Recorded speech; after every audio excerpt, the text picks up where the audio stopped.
Hi, I'm Daniel. I'm a sleep physician. And if you have insomnia, this channel is for you. Today, we're going to answer some questions from Kayleb.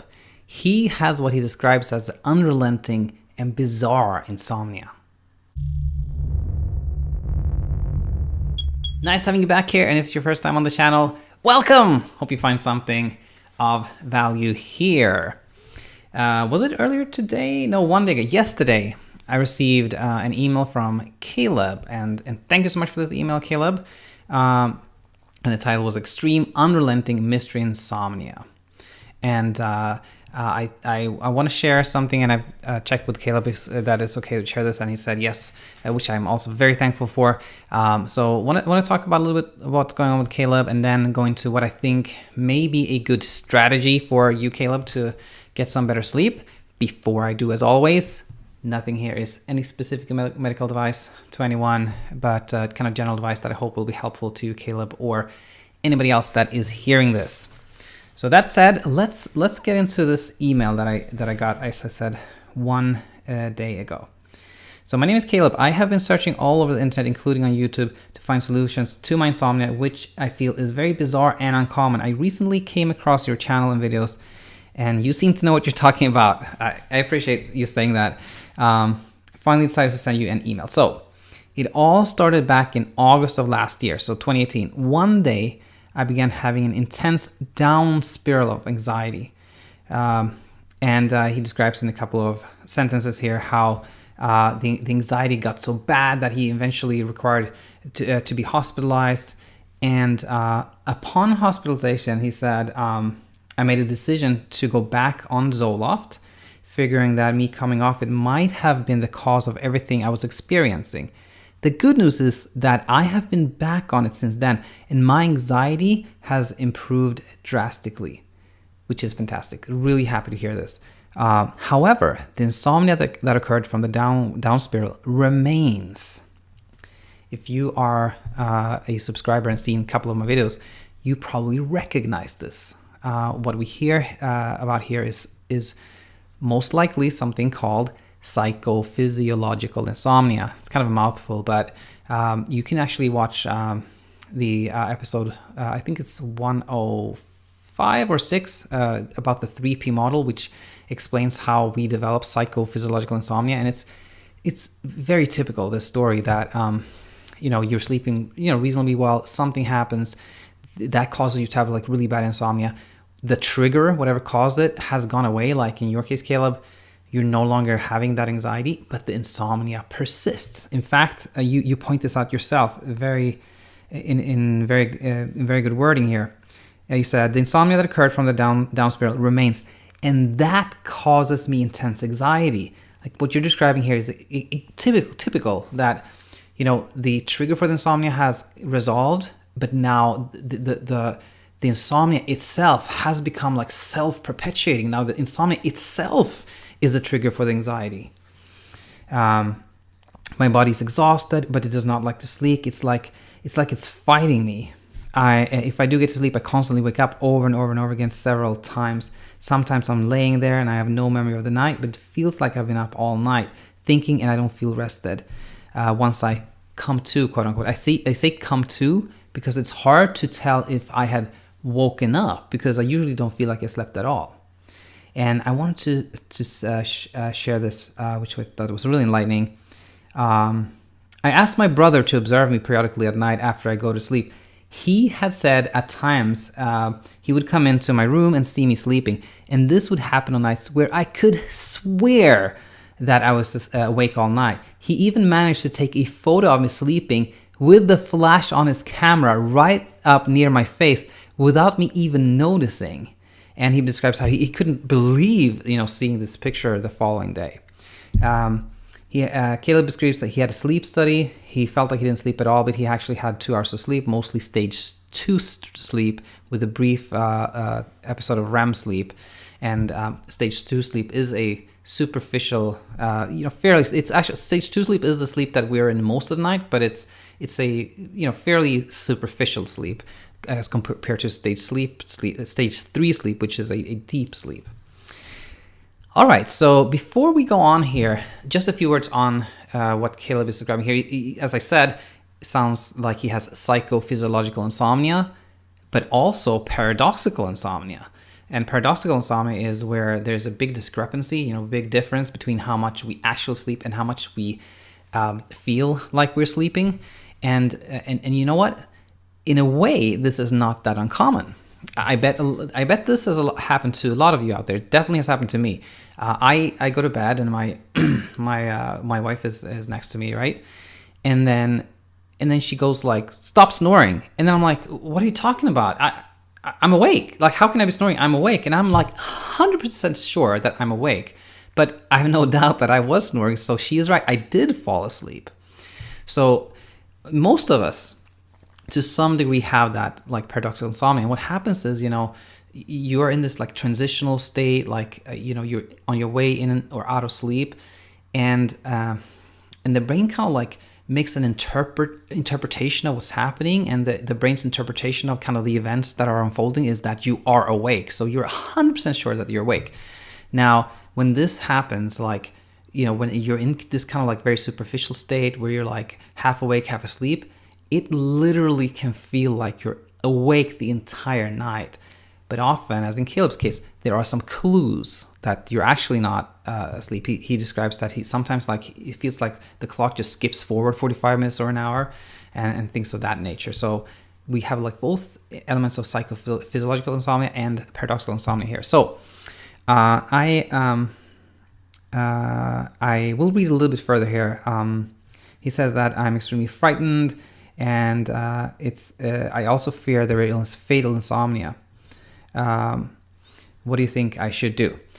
Now, I emailed back there, and I have a reply for him. Before we go to that, just a quick word on fatal insomnia. And do, if you haven't watched this and you're wondering about this, I know you watched it, Kayleb, but other people here, I have uploaded videos on familial and sporadic fatal insomnia. And what I want to say about that is, very briefly here, familial fatal insomnia is a condition that is familial, of course, and it is dominant, meaning like you have kind of a 50% chance of getting it if somebody in your family has it. Like, if your parent has it, you have like a 50% chance of getting it, meaning that in a family, in one of these few families around the world where there is fatal familial insomnia, you with all likelihood will know of a person in your family who died, because they started not sleeping, and that progressed for months and months. They didn't sleep at all, and then they died.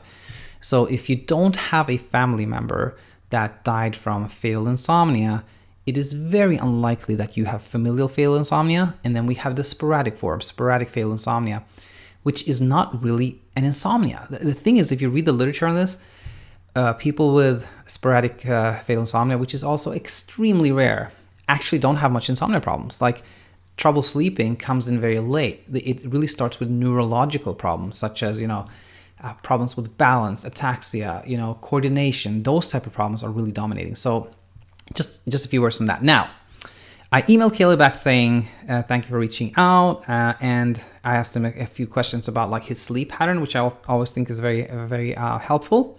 He goes, hey, Daniel, I appreciate you responding to my email very, very much. And, I want to say thank you, Kayleb, and everyone else. If it wasn't for your questions, your emails to me, this channel would just be like me babbling about, random topics. So this really brings life to the channel. So I'm very, very thankful for that. Now, I asked him when last he slept well, and he says the last time I slept well was actually a few days ago. I slept from around 3 a.m. to 11 a.m. I had a very long dream that I was able to recall as soon as waking up. Didn't experience any interruptions or awakening. This is not typical for me. I usually start feeling sleepy around 2 to 3 a.m. I feel tired when awakened during the morning. I usually try to go back to sleep to get some extra hours. I typically get out of bed around noon, between noon and 2 p.m. During the day, I feel fatigued, constantly yawning, but I am usually unable to nap. If I do manage to nap, it'll be a very short nap, maybe 20 to 30 minutes. And I feel worse after waking up from it.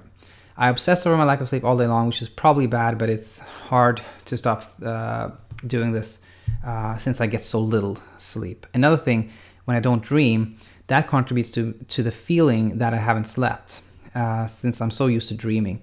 it's always been an indicator for me that I slept well. So a few words on dreaming here. Dreaming is kind of interesting because it could go both ways, meaning some people, if they have really good solid sleep, they don't remember their dreams, so not dreaming can be a sign of good sleep. Other people that, for example, have sleep apnea and treat them with CPAP, they come back and say like, I'm sleeping better, I'm remembering my dreams. So it's a little uncertain what dreaming means in terms of your sleep quality. But more importantly here's the thing.